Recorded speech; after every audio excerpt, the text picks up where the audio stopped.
Okay, so good evening, everyone, once more. So how this session would run is that first I will, I have some information that I want to communicate, and I would start with that, and then we'll be solving a couple of questions and discussing some of the, some of the common rules that are tested on the GMAT exam. We'll also talk a little bit about the structure of the GMAT exam. So as I said earlier, this is like an introductory session for people who are looking for different options about how to prepare for the GMAT. So it's not for students who have already started their preparation. All right. Okay. So I noticed that some of you are not Jamboree students. So for your benefit, a little bit about Jamboree. So we started operations in 1993. We focus primarily on the exam, on the exams such as GMAT, GRE, TOEFL, IELTS, SAT, and admissions counseling. We do very few things and we do them very well. We don't do a lot of things such as CAT, GATE, CLAT. We don't do any of these things. We do just handle a handful of exams, and we have been doing that, since 1993. We have 39 physical centers across 22 cities and 4 countries. We also have a very strong digital presence. Our online courses have been running since 2014. That's one of the reasons when the lockdown happened, we were able to transition very smoothly into online teaching mode. We did not lose even a single day of classes. Our physical classes moved online almost overnight. As I said, one couple of data points that we are extremely proud of. One is that about 25% of our students score 700 or more on the GMAT, and this is a yearly data. So every year we train close to 15-20,000 students, and we have this data across all of them, and we have been having this year after year, every year. So I hope you can appreciate the magnitude of this data point. So 25% may sound low, but 25% spread across such volumes, actually we get quite a few 700 plus scores. Those of you who are not Jamboree students, in case you want a free demo of how a GMAT class goes, so if you want a demo, we will be happy to schedule it for you. Please, you can leave your number in the chat. Your chat would, your whatever you are typing in the chat is coming only to me, so you don't have to worry about, your phone numbers being out there, etc., etc. So non-Jamboree students, people who are not already taking classes with Jamboree, in case you want a free GMAT demo class, please leave your number in the chat. I see quite a few of you are chatting, so I'll just give you a minute to complete your typing.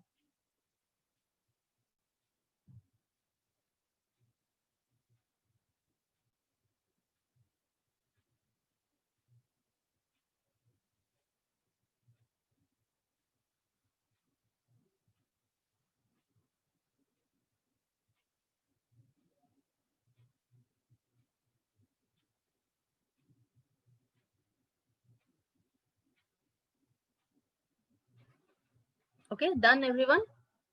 A couple of you are still typing. I don't need your names. Just your number is enough. We can already see your name, and someone from our team will call you and schedule this free demo class for you. Okay. All right. So moving on, a little bit about the GMAT exam.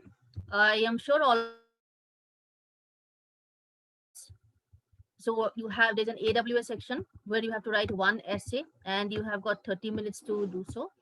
Then there is the IR section where you have to solve 12 questions. These are mostly data analysis kind of questions, and you have 30 minutes to 30 minutes for this section. The AWS score on a scale of 0 to 6. The minimum that you can get is 0, and the maximum that you can get is 6. The IR section, or integrated reasoning section, is scored on a scale of 1 to 8, 1 being the lowest and 8 being the highest. Then the 800 score that all of you are aware of, so that actually comes from the math and the verbal section. So your GMAT scorecard will have 3 scores: your score for the AWA section, your score for the IR section, and the score for out of 800. Now, in the math section, you have to do 31 questions in 62 minutes. So you have 2 minutes per question. In the verbal, you have 36 questions to be solved in 65 minutes, and you have less than 2 minutes per question. So this is a, for most students, verbal is the problem area. Now, even students who are from humanities background or even English honors background, the verbal section poses a problem purely because of the time management part of it.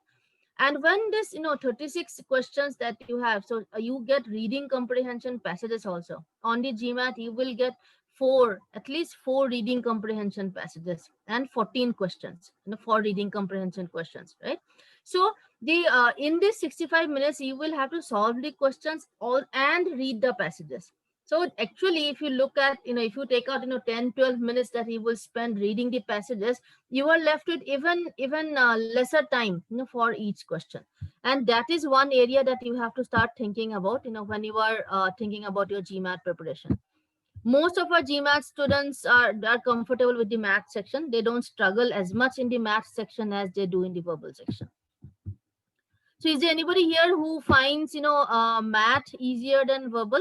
Sorry, the math more troublesome than verbal? Anybody here? Okay. So those of you who are who think that verbal is easier than math, so actually, it's a good problem to have, purely because in math, with a little effort and some strategies, you can easily get a 50 or 51. But in verbal, even the best of students struggle to cross 40. So people who, those of you who think that your math is a weak part, it's actually get cracking, and it is very, very possible, to get to that 50 or 51. Whereas verbal, verbal, as I said, even people who end up with 720, 730, it's difficult for them to cross the 40 mark, right? So the time management, now in verbal, there are three types of questions: reading comprehension, sentence correction, and critical reasoning. Now, the time that you would be spending for each type of question, it cannot be the same. If that's the case, you will never ever finish the verbal section. So these should be your target times. It should be approximately 30 seconds per SC questions on an average. That means if you are solving 10 questions, then you should take 300 minutes, okay, 300 seconds. So 10 questions should take 300 seconds. The more difficult ones, you can take a minute 45 seconds, but some of them you should be able to get done in 5 to 10 seconds also. So on an average, 30 seconds per question is what you should be getting for the you should be taking for the sentence correction questions. In critical reasoning, 90 seconds. Again, if you're solving 10 questions, you should take 900 seconds on an average. So 900 seconds means some questions will be 90 seconds, some questions will be 2.5 minutes, but total 10 questions, 900 seconds is what your target should be. The reading portion is divided into two parts. First, the time that you will take to read a passage. So about 3 minutes for reading each passage. You will get, four passages for sure. So 12 minutes for reading the passages. And then for the 14 questions, 90 seconds per question. Now, if you again, if you were paying attention, so your RC, you get 14 questions. So the highest number of questions that you get is RC. And then SC, anything between 10 to 12. You get anything between 10 to 12 questions, and the rest are your CR questions.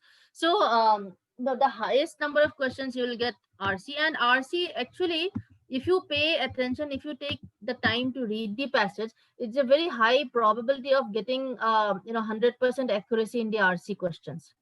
RC, whatever you need is going to be in that passage, unlike CR or SC. So RC, do pay attention whenever you are preparing for the GMAT. Don't be only focused on CR or SC or MAT. RC is one area where students, they neglect the RC section purely because they find reading boring.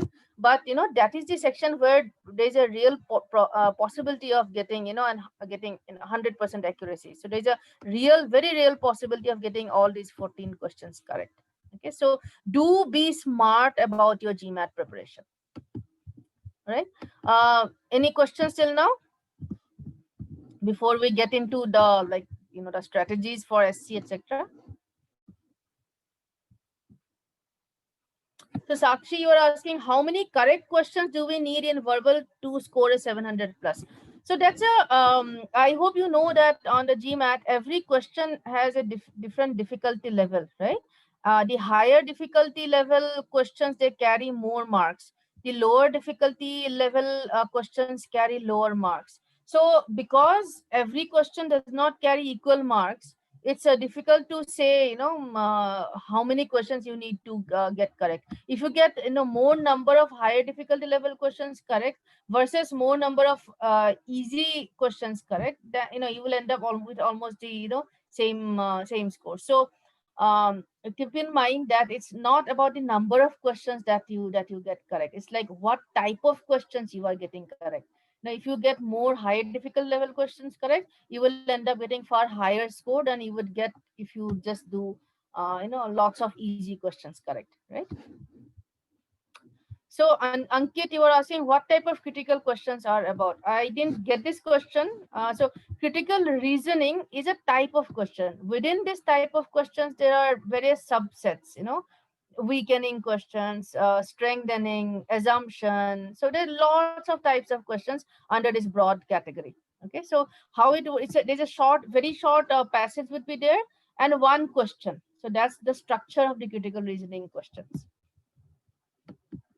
Okay, now today we'll be focusing only on this part. See, the logic is that the lesser time you take for sentence correction, the more time you would have for the reading portion.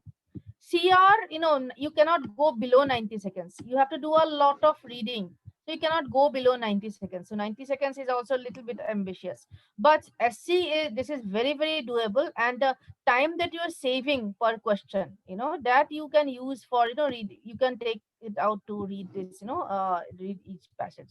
So that's the logic of having different target types for times for different types of questions. So if you want, you can click a picture of the screen. I mean, of course, this recording will be shared with you already, but if you still want to take a picture of the screen, you can. Now in SC questions, while solving SC questions, so in Jamboree, there is a major method that we teach. There's a strategy. It's strategy very unique to Jamboree. First step is that when you are looking at an SC question, do not read the question. Okay, this is counterintuitive and against everything that you have learned till now probably. So but this method works. Don't read the question at first. Find an entry point by looking at the answer options and then eliminate the 4 wrong options. So there's a difference between looking for the right answer and eliminating the wrong answers. If you are able to eliminate the 4 wrong answers, you will automatically find the correct answer. For an answer option to be wrong, you just have to find 1 or 2 wrong words. But for an answer option to be correct, each and every word of that option must be correct. So it is actually it is more time consuming to find the correct answer. It is less time consuming to identify the wrong options and eliminate them. So you can call it process of elimination. You can I mean, we just call it like eliminate the 4 wrong options. You will be automatically left with the correct one. Okay. So this is what. So those of you who have not seen GMAT questions, so this is what an SC or this is what a sentence correction question looks like. There is a sentence and there a portion of it is underlined. So this portion may either be right or wrong. If this portion is itself right, then A is your answer. So option A is exactly the same as the underlined portion in the question. Okay. But if this underlined portion is wrong, then you have to replace it with either B, C, D, or E. So that's, so it's a little, so now there is this misconception that to do well in sentence correction, you have to have a very strong grammar base. This is a very, very big misconception, right? So in Jamboree, we don't teach you grammar, we teach you strategies. We actually approach the sentence correction section almost like a formula based method, right? So you don't have to know grammar, you don't have to know the heavy grammar words. You can all you need to know are the strategies. Now let's look at this question. I will give everybody, let's take a minute probably and try and solve this question. Okay, and then I will show you how we would kind of ask you to solve it. So let's take a minute and solve this question. Once you have got the answer, please type in your answer in the chat window.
Okay, so I see that a lot of you have marked D, D as the answer, and some of you have marked E as the answer. Okay, so at least nobody is gone. So everybody agrees that A is wrong. So that's good. All right, let's proceed. So the method that we are going to tell you is that don't read the question first. First, scan the answer options. Don't even like read the answer options. Just scan the first words. Are serving, serve, serve, serve. So do we need an are serving or do we need a simple serve? So now when I'm going to read the question, I at least know what I have to choose.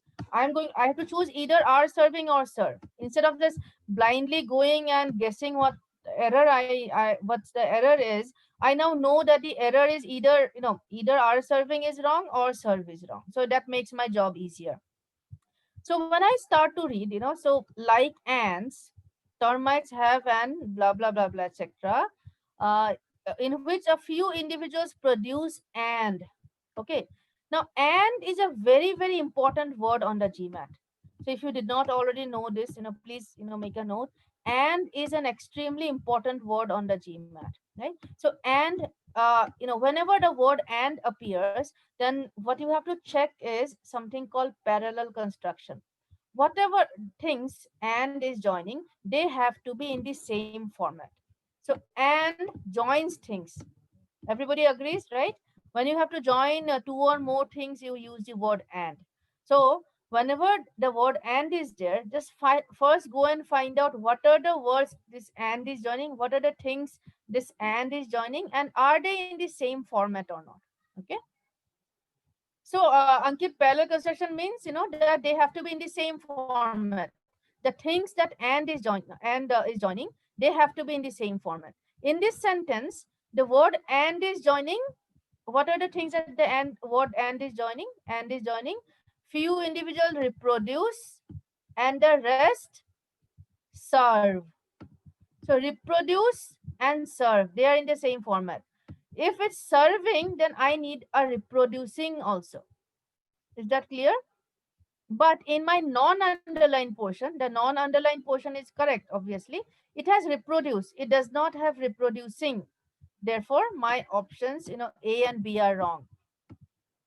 To maintain the same format of the words, I need serve. I don't need serving.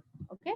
So, few individuals reproduce and the rest serve the colony. Now when I'm down, I do something called a vertical scanning. I match the colony tending by tending. Okay, so I try to find the point of difference. So in this option there's an by, and in this option does not have a by.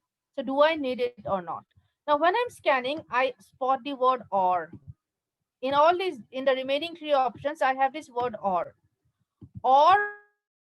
also joins things, just like and joins things, or joins things. And whenever things are joined, they have to be in the same format. That's the very simple logic of the rule that is called parallel construction, right? So we had eliminated A and B. Now in C, now let me find what this word or is joining. Serve the colony. Serve is, serve, but it's a tending, ing, gathering, ing, building, and suddenly this by. So these things are not bad. They're not in the same format. So option C is wrong. Option D says serve the colony by tending. Okay, good. By tending. Then I have got gathering. Okay. Then I've got by building. So in three of the things I have got by, but in this one I don't have the by. So this is definitely not in the same format. Now the option D would have been correct if the by was here. It would also have been correct. Option D would also have been correct if the other portions did not have by. If option D would have said by tending, gathering, building, battling, it would have been correct. But unfortunately, I have got the word by in three of the things. In the fourth one, I don't have the by. So this is also not in the same format. So D is out. Option E is correct. By default, option E would be correct. When you eliminate four options, the remaining one has to be correct. But if you just double check, here I have got by, tending, ing, gathering, building, battling, right? All the things that this word or is joining, they are in ing format. So they are they are parallel. Or you don't even have to memorize the word parallel. You can just say they are in the same format. Therefore, it's grammatically correct. Is this clear? No, even when I'm reading the option C, D, and E, you may have seen that I'm not reading the whole words. I'm not you. I didn't even bother to read these words. Food, juveniles, nest. I'm not even bothering to read those. I'm just checking the things that the word or is joining. Okay, so E is correct.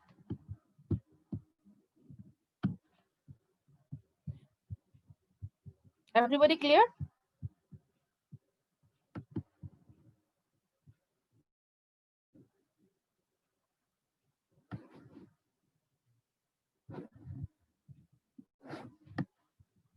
Okay, great. Moving on. Let's now put. Okay, Simran, you were asking if option E had by, would it still be correct? No. You need the by before all these items, or you don't have it anywhere. See, by tending, by gathering, by building, by battling, that would have been correct. But if you had a by here, then option E would also be wrong. Is it correct? Is it clear, Simran? Okay, moving on. Next question.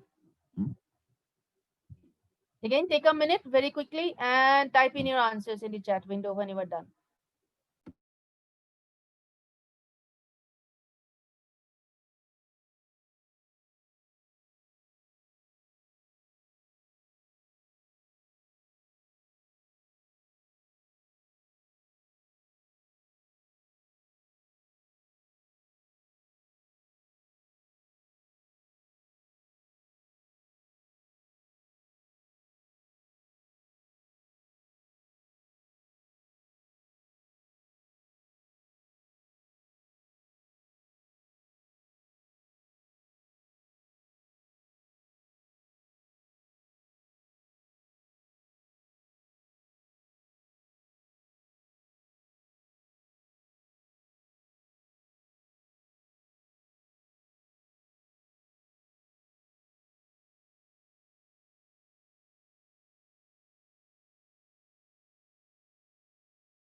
Okay, I see that quite a few of you got this correct.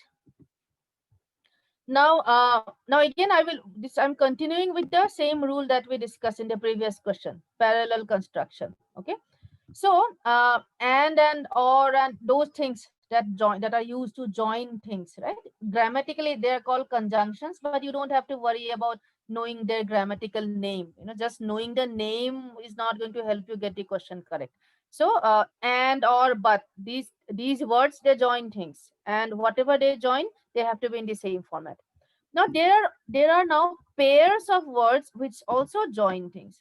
You may be aware of some of these pairs. They always appear in pairs, right? Either or, for example, right? Everybody knows either or. It's a no, either this or this. Then you have got another pair, neither nor. These words always appear in pairs. Everybody knows about this. Not only but also, they always appear in pairs. Not but in this. So not something but this. So he is not an actor but a director, right? So not but, not only but also, either or, neither nor. So these words appear in pairs, and they also, whatever they are joining, they also have to be in the same format. So how do you check? So whatever you have after either and whatever is there after or, they have to be in the same format. Whatever is there after not, so you don't have to read the rest of it. Just check one word, just check one word or two words after the first, after either. You don't have to read the whole portion. That's how you save time. Not something but something, right? So these two things, whatever is there appearing immediately after, they have to be in the same format. So if after either you have a noun, then after or also, if after either you have a noun, then after or also you must have a noun. If after either you have a verb, what should you have after or? You should also have a verb. If you have after either, if you have an ing verb, then after or also you need an ing verb. If you have a preposition like to, by, this kind of words, prepositions, then after or also you must have a preposition. As simple as this, right? And that's how you have to check. You don't have to go into details. Now in this, so even when I'm scanning, I see the word but, and I like these words, but, and, or. They're joining things. That means I can check for parallel construction. It's very easy for me to check the format, right? So I see now but has to join at least two things. So let me see what are those two things. So I read a little further and I see not. Now I'm even happier. So that means I have got my pair. Not but is a pair. Now all I'm doing is that not first. So if after not I have got first, after but also I need a first, second, third, that kind of word. It is wrong. So I'm not even bothering to read this portion. I'm just checking. In option B, I have got again not first, but after but I don't have a first, second, third kind of word. After C, I have got not two. Okay, not two. Two is what? Two is a preposition. After but, what do I have? After but, I have two. So I like this. This is at least in the same format. I cannot eliminate. Option D, I have not first, but after but what do I have? I have two. I don't have first, so that is out. Option E, after not I have got first, but after but I have got it. This is also not parallel. So simple. This is a 10-second question. Literally a 10-second question. C is your correct answer. So when parallel construction, so when there are these pairs, these words that always come in pairs, not only but also, neither nor, either or, not but. So or not but rather. So there are these some standard words that always come in pairs. And whenever you see these pairs like between and, both and, so they're like to, from, they always appear in pairs. And when you have those, then all you have to check is the first word after the first word of the pair, the first word after the second word of the pair, and check whether they are in the same format or not. That's all. It will save you a lot of time. You don't even bother. Even the Jamboree students who are in this session, don't even waste time reading this portion. Just check the first word after the first word of the pair, first word after the second word of the pair. That's all you have to check to ensure whether they are parallel or not. This question, C is the correct answer. I mean, you can get a question correct by spending 1 minute on it. But the objective should be to, at least for this question, this question, by the way, on the GMAT, it is just 727, like, it is measured as what is given as hard difficulty level. But if you just follow this method, you will be able to get the correct answers in 5 to 10 seconds. Anybody has any doubts in this question? Yep. No. If you don't have any doubts, also please type in no, so that I we can go to the next question. Anybody, any doubts?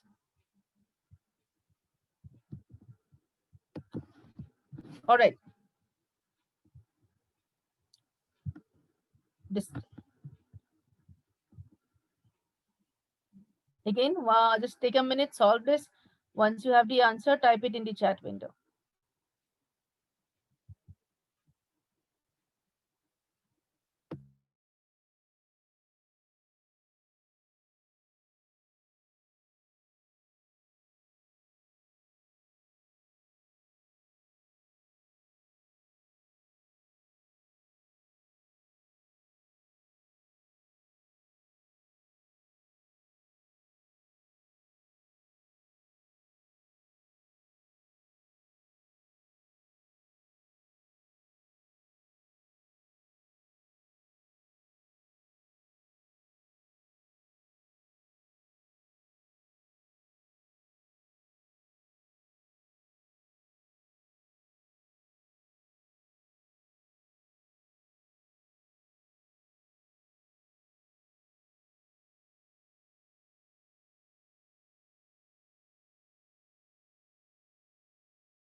Okay, this is another 5 to 10 second question. In if you try to solve this question using traditional methods, you will get stuck. You know, everything is underlined in this question if you note, right? And GMAT has given this a difficulty level of 750. So this is and I know how GMAT calculates the difficulty level is that they take the percentile of students who have got it wrong. So all these are all actual GMAT questions. So they just check, the percentile of students who have got it wrong, and they give the difficulty level. That's how the difficulty levels are ascertained. So just because a question is marked difficult by GMAT does not mean that it's going to be difficult for you. Okay, so there's a subjectivity involved there. So be aware of that. So yeah, as I was saying, so in this sentence, everything is underlined. So if you try to solve this the traditional method, where you read the sentence, then you will read option A, then you will read option B. By the time you're reading option D, you would have forgotten what option B and option A were like, right? So this is one classic method, classic question where this traditional method just does not work. So let's use, the methods that we teach. Don't bother about the sentence. Scan the first words to see if there is any, if you can get any hints. With respect to, unlike. Now, with respect to unlike, so these words are used to compare things. Agreed? And and for that type of question, there is a rule, which we call the like unlike comparison rule, basically. So whenever you have a word such as like, unlike, with respect to, in contrast to, in comparison with, any kind of words, which are used to compare things. Simple rule: only comparable things can be compared. I cannot compare an apple with a car. I cannot compare a book with a donkey, right? Only comparable things can be compared. And these sentences also have a fixed structure, right? So like, unlike, and then this sentence, blah blah, and then there's a comma. There will always be a comma, and the sentence will continue. So what the things that these words are comparing, so they will be here right after the words like, unlike, what, or with respect to, etc., etc., and right after the comma.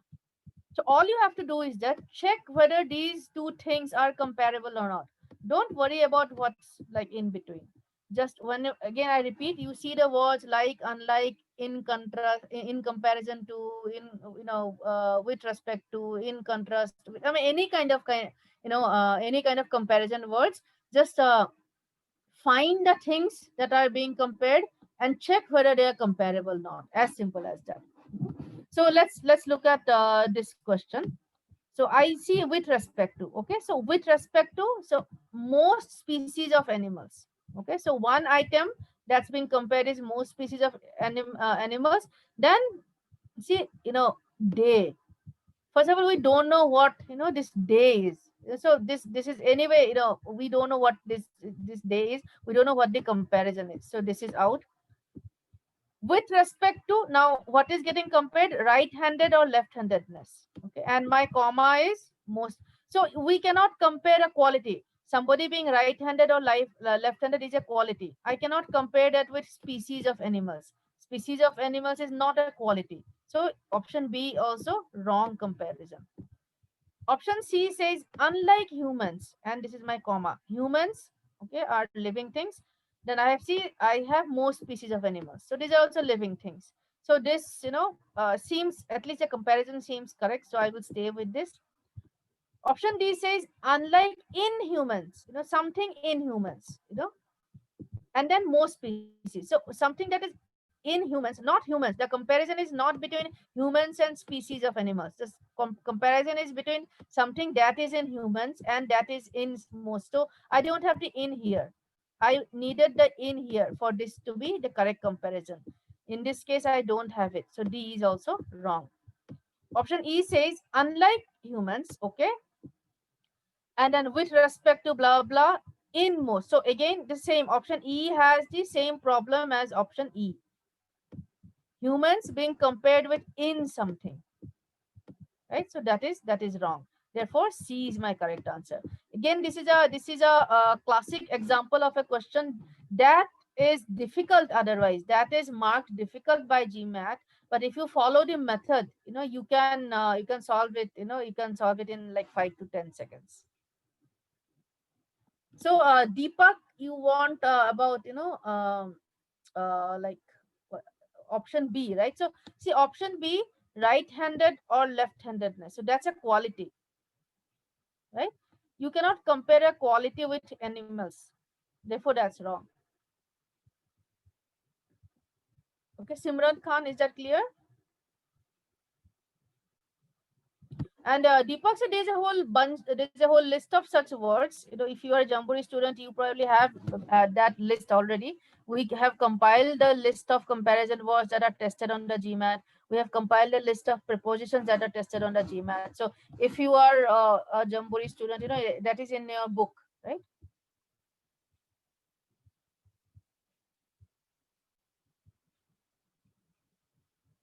Okay. Everybody clear?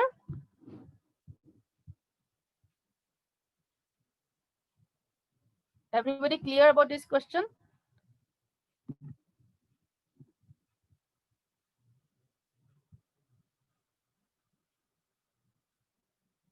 So Ankit, you were asking, why, is this so today, of course, this is just a very short session and there are like probably 30, 40 such rules that you will need to know. Because of time constraints, I'll be, parallel construction is the most commonly asked rule, but there are lots of rules. Today we'll be discussing probably just 2 or 3 of them. So it is not a very comprehensive session that is testing everything, but the core methodology remains the same. Don't read the question, scan the answer options to first see what kind of rule is being tested and then apply that rule. So that core methodology remains the same. Does that answer your question, Ankit?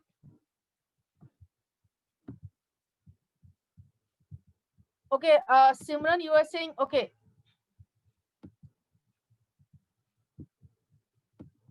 in humans versus, you don't have the in here. Understood, Simran?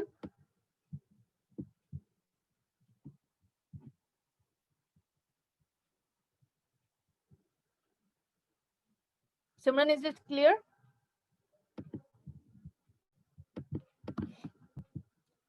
Okay, this one, just try applying the same rule. Let's see how many of you get it correct.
So don't get confused by too many of the words. It's a long question, but it's a 10-second, especially those of you who are Jamboree students here.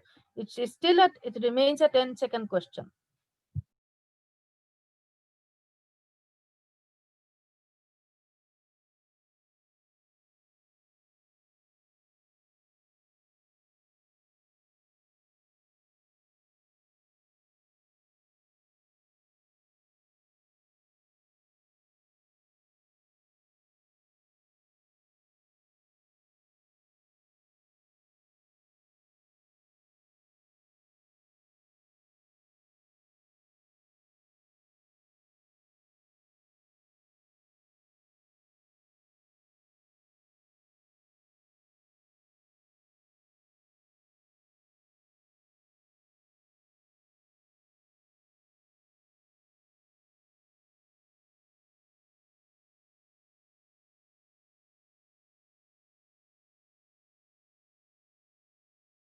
Okay, so I already gave you a hint in this question that you apply the same rule of comparison.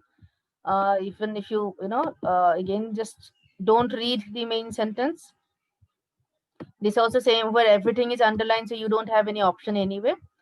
So like a few of the options start with like, similar to. So these words, there's some comparison happening. So you just, see whether the correct comparison is being made or not. So like the one reputed to live in, so something that is living in this, in this place. Now there's another mini rule basically. When you have things, statement within two commas, and if this portion is just giving you extra information about what has come before, you can ignore it, right? So in this case, also an inland lake, blah blah blah blah. So this information is this portion, the portion between the comma, is giving me extra information about this. What is Loch Ness? Loch Ness is an inland lake, blah blah blah blah. So this portion between the commas, you have to ignore, because it is giving you extra information about what has come before. It is nothing brand new, right? So like the comparison is between something living in this lake with inhabitants. So definitely you cannot compare that. So inhabitants of the area versus something living in a lake, that is not comparable. Something living in a lake is definitely an animal, right? So that's not going to be, comparable. Option B says inhabitants of etc. etc. Claim sightings of a long and narrow sea monster. Okay, so comparison is sea monster similar to the one reputed in. So here the comparison is fine. They're comparing, a monster that is probably living in this lake versus something that is living in this lake. So option B, the at least the comparison part is correct. Option C says inhabitants of the area around this claim sightings of sea monster similar to Loch Nesses. Okay, so this is also fine comparison wise. So they are comparing the sea monster living in this lake versus the sea Loch Nesses, probably monster only. So the similar comparison wise, this is fine. Option D says like Loch Ness's reputed monster inhabitants. That's wrong. You cannot compare a monster with inhabitants. Option E says like to that reputed. Now I will stop right here. On the GMAT, the that always refers to something that has come before. That refers to the noun closest to what has come before. See, but we don't have anything that has come before, so we technically don't know what this word that is referring to. So I won't even bother to look for comparisons, etc., etc. Option E is wrong because it is ambiguous. Now let me come down to B and C. So till here it's fine, right? Till here it's fine. The comparison is fine. Now in option, then I read a little bit further. Loch Nesses, which like, now see, there is another comparison here in option C. Like lake. So you are comparing the Loch Nesses monster with the lake itself. But in option B, I'm comparing the Lake Loch Ness versus Lake Champlain. So in option B, there are two comparisons and both comparisons are correct. Option C also there are two comparisons. One of them is correct. The monster to monster comparison is correct, but this comparison is wrong. I cannot compare a Loch Ness's monster to the lake itself. I either have to compare the monsters, or I have to compare the lakes. I cannot compare one with the another. So C is wrong. So this question is slightly a little bit more difficult than the previous one because there are two comparisons happening. That's the only difference. Otherwise, also by simply by using logic of comparisons, you can get this question correct. Okay, everybody clear? So are you guys having fun? Yes, no?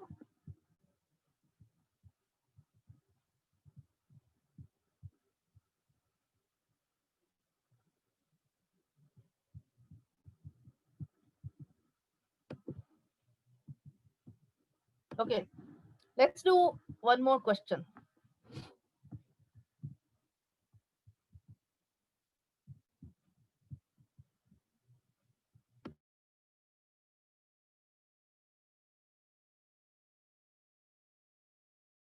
Let's see how much of you remember.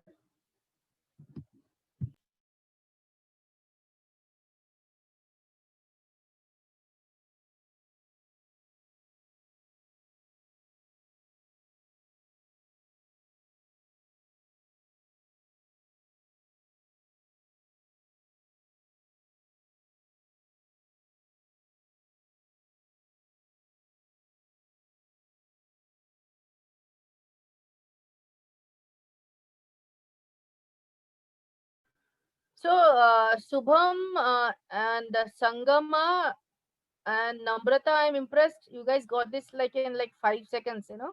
Really good. I hope. Are you guys Jambori students?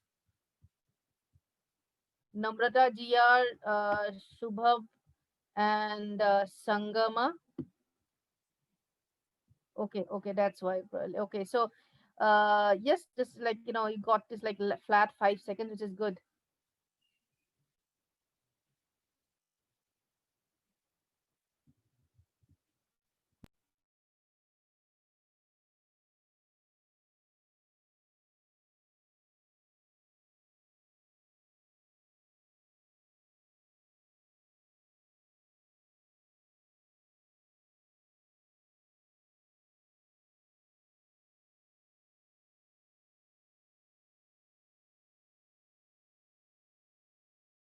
So this, there are multiple entry points to this question, right?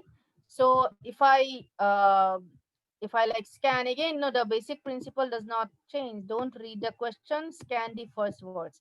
I see both are, both is. So are and is. So are means there have to be more than there is more than one thing, and is means one thing, right? Singular, plural. So, what is this sentence about? Do I need? Is it about like one thing or more than one thing? Do I need is or do I need are? Okay. So if I see, then I have to read. I have to read further to see whether I'm talking about one thing or two things. So variability in blah blah blah blah. So variability is what? Singular or plural? Variability is one thing, right? So all the options where I have are wrong. Okay. Then I'm left with these options. Okay. Now both. Okay, variability, etc. Both. First of all, what is this both? Both is determined. Now both means how many things? When I say both A, can I say both A, B, C, and D? No, right? Both by default means two. I mean, like I cannot say that three of them are twin brothers. You know that doesn't make sense. Twin by default means two. Both by default means two. So option C raises major logic problem. It says both, but it's saying genetic factors is one thing, environmental factor is one thing, and interaction between blah blah blah is also like the three things. So if there are three things, I cannot use both. So there's a logical problem here in option C, right? Now I am down to D and E, and if I just now I'm just matching them to find the problem, which is the point of difference. Is determined, true, by. So there's no difference between true and by. So I'm not, so this is almost the same. Genetic factors, environmental factors, all of these are fine. So the only point of difference is this word as well as, and in this option I have got and. Now again there is a small rule here. And is used to join two or more things, right? With and you can join two things, you can join three things, you can join 10 things, two or you can join two or more things. But as well as can join only two things, as well as cannot join three things. So if I have to choose between as well as and, I just have to count how many things are getting joined. Definitely there are three things that's getting joined. So as well as option is wrong. Okay, so E is my correct answer. There are also multiple ways to kind of enter this question, right? So for example, you could have, instead of going by the R is thing, you could have gone with both, straightforward. So if no, there's both, but there are three things, therefore you could have eliminated option A, B, and C. Even if you did not want to go by the the singular plural thing, just by the logic of both, you could have eliminated options A, B, and C.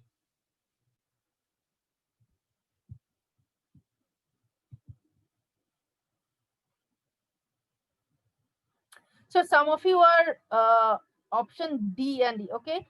So D, so Ankit, the only difference between option D and E is this as well as and and. Option D has as well as, option E has and. And is used to join, and is used to join, you can join two things, three things, four things, any number of things. But as well as can join only two things. But in this case, the we have got one, two, and three things. Therefore as well as is wrong. Is that clear, Ankit? Some of you are also asking between and among. In this case though, yes, in a sense yes, but among could also have been correct, because see, you have got factors multiple, right? It's just not one or two. So among could also have been correct. So two sets, but factors. So it could, if this, but this as well as was the deal breaker, because it says these factors. So these factors could have been combination of genetic and environmental. So we cannot assume that they are talking about the sets of factors. Is that correct? Did you get it, Deepak?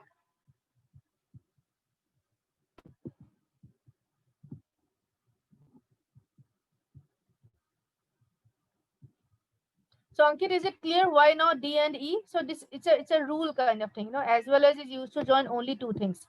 With as well as you can join only two things. If you have to join more than two things, you have to have and.